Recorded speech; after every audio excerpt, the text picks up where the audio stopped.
Hi there. We are under 2 weeks now from the premiere of House of the Dragon Season 2.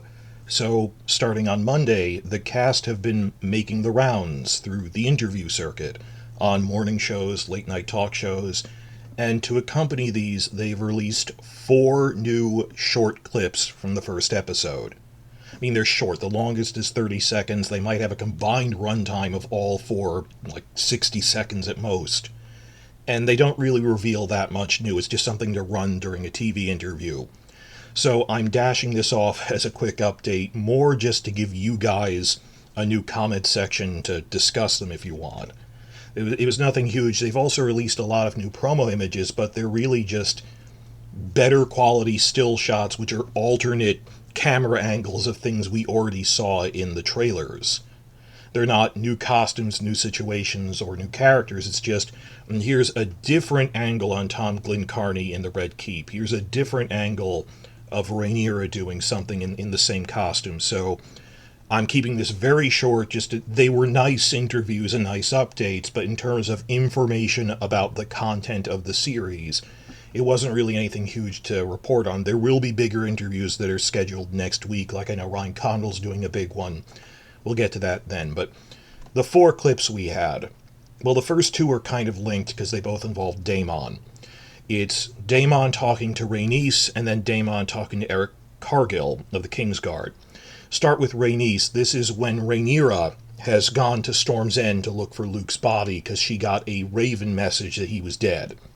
And what I like about this scene is just 2 things that they're doing. They're hanging lampshades on 2 things. Hanging lampshade is when you point out this isn't entirely a logical thing, but, it's for the sake of the story, or humans are emotional.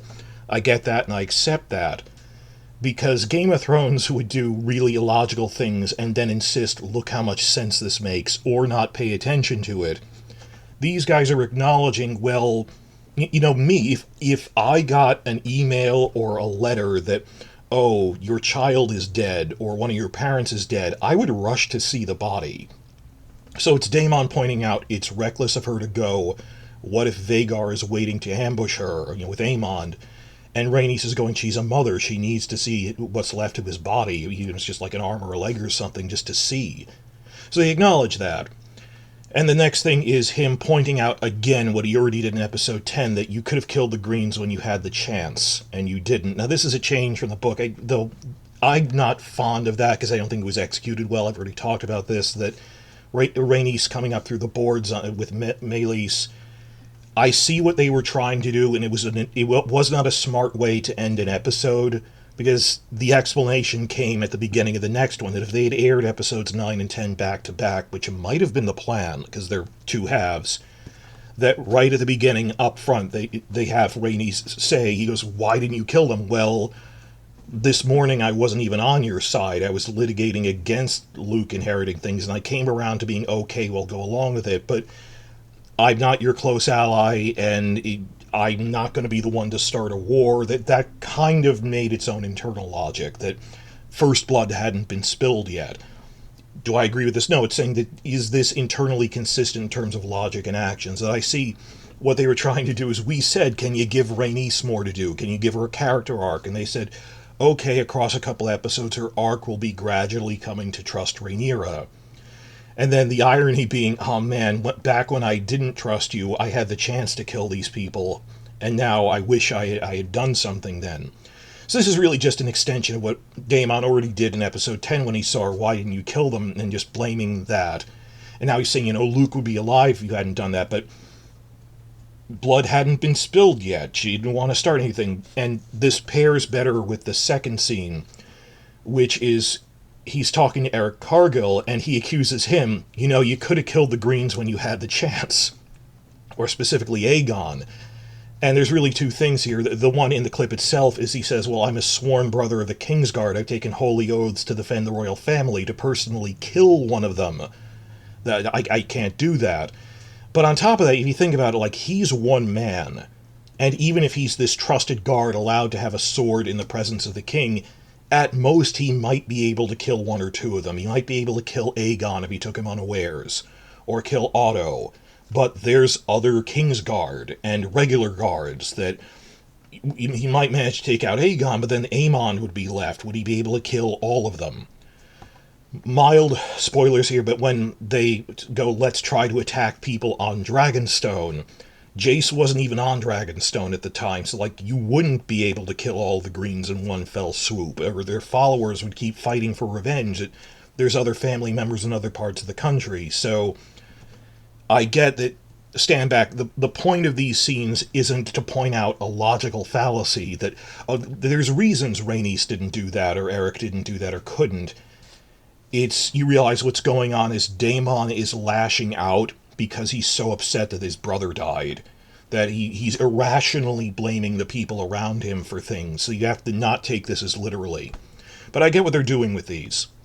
And the other two scenes are even shorter. It was just, there was a pleasant but short exchange between Alicent and Otto, which seems to be an extension of what she already talked about in interviews. Now, I already had a separate video on the character arcs of Rhaenyra and Alicent as the actors discussed in the print interviews, so not going to go into this too much because I want to keep this short. Go back and check that Liv Cook said, my arc is, now that I'm the Dowager Queen, my job was to put a son on the throne. Now I'm realizing I'm powerless now, that I'm falling out of power. But for that matter, so is Otto.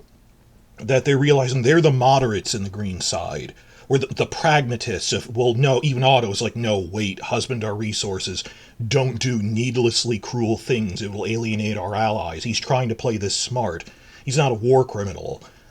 And you could see, he started a civil war, he's not out there. That the whole clip is just Alicent insists, we can let Aegon do what he's doing for a bit, but eventually he'll get bored with actually ruling.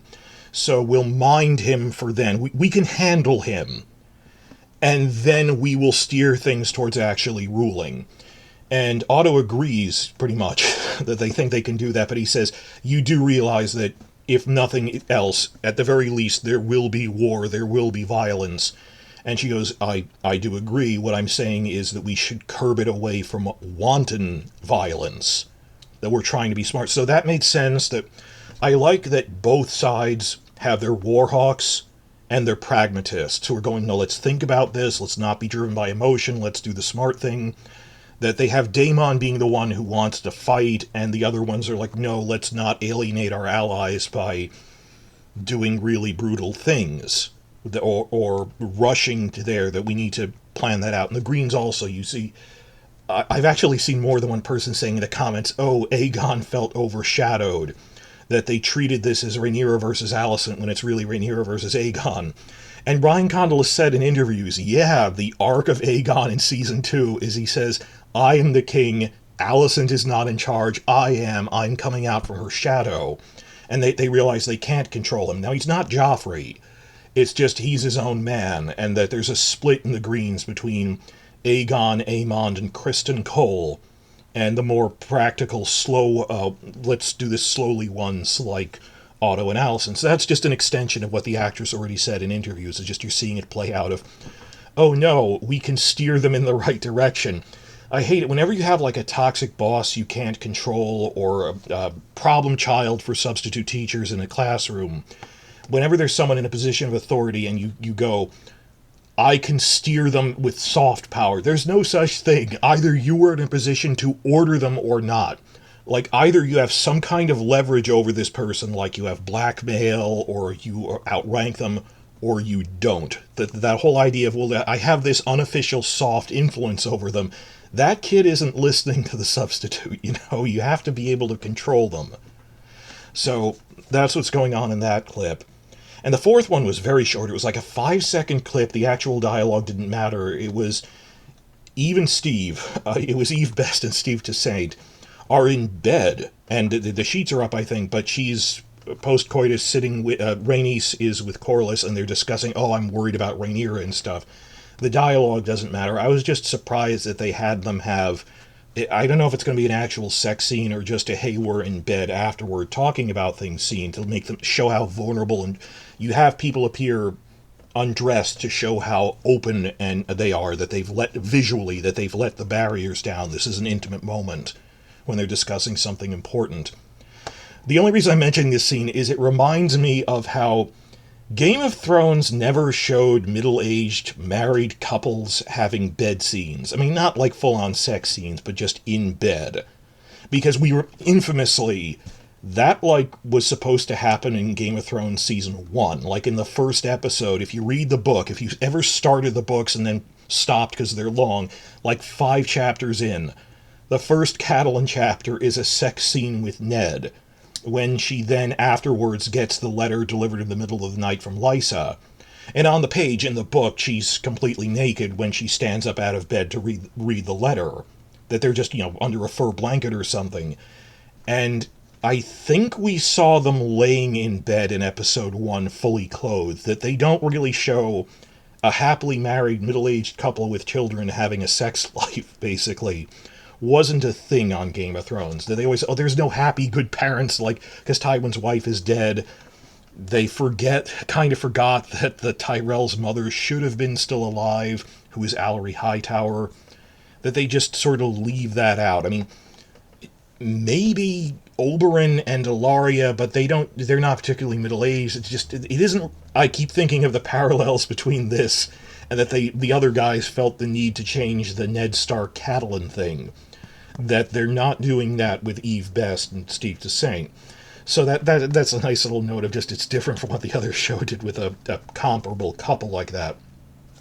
But otherwise, this is nice, but it's what we've heard in the interviews that Daemon is lashing out, blaming others for, oh, why didn't we kill them when we had the chance? Why didn't you kill them at dinner when you were in the Red Keep, At a certain point, you're like, I had multiple chances to kill them in their sleep, and I didn't before the war broke out. You ever have a bad breakup, or you get fired from a job or something, or just you're taking a bad class with someone, and you go, wow, I feel like this person betrayed me now, and I wish I hadn't been so trusting of them earlier when I had the chance. It's just a breakup where you're like, I wouldn't have let my idiot boyfriend take the girl who says I wouldn't let my boyfriend borrow my car if I knew he would have crashed it because he's an idiot and I've broken up with him.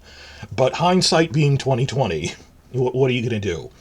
That and what we've heard about, that the arc for the Greens is the moderates are slowly losing out and they don't need to listen to them. That this isn't the hold that Tywin had over Joffrey. Aegon will grow into his own person. These were pleasant clips, and I've managed to talk about them for about 10 minutes, but I was hoping for more previews of, like, new characters and settings, like, have Aegon in that we heard there's, seen still shots of that he's going to be feasting Aemon's victory by taking him to a tavern in Flea Bottom and just goofing around with his new friends. These are all pretty small promo videos, but I'm dashing this video off just to let you guys have a shot at talking about them. All 4 are linked in the description box below.